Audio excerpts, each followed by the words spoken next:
Le G5 Sahel est mort. C'est ce que pense Mohamed Bazoum, le chef d'État du Niger. Cette déclaration fait suite à l'annonce du retrait malien du G5 Sahel. Dans cet entretien exclusif accordé au quotidien français l'Obs, le président du Niger déclare que l'isolement de Bamako en Afrique de l'Ouest est une mauvaise chose pour toute la sous-région.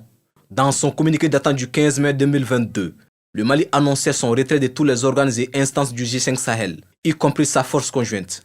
Le Mali proteste ainsi contre le refus d'autres pays membres de les laisser présider cette organisation, chargée notamment de la lutte contre le terrorisme.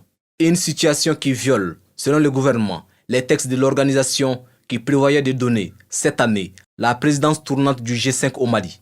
Selon plusieurs observateurs, le retrait du Mali est sans nul doute un signe avant-coureur de la mort prochaine de cette organisation victime d'une mort cérébrale depuis l'attentat du 29 juin 2018 contre son quartier général à Sévaré.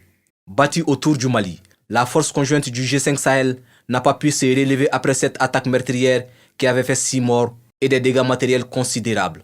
En outre, la force comptait sur un financement international qui n'a jamais pu être mobilisé. Des circonstances qui ont ramolli cette initiative qui suscitait beaucoup d'espoir pour les populations du Sahel. Aujourd'hui, les divergences montent de plus en plus sur les questions sécuritaires au Sahel. Pour le chef d'État nigérien, les forces maliennes ne remplissent pas leur mission dans la zone des 3 frontières. Il ajoute que Bamako n'a pas investi les postes avancés dans cette zone. Des accusations mutuelles et des divergences de points de vue interviennent au moment où la conjugaison d'efforts est privilégiée par les avertis comme l'option idéale de vaincre le terrorisme.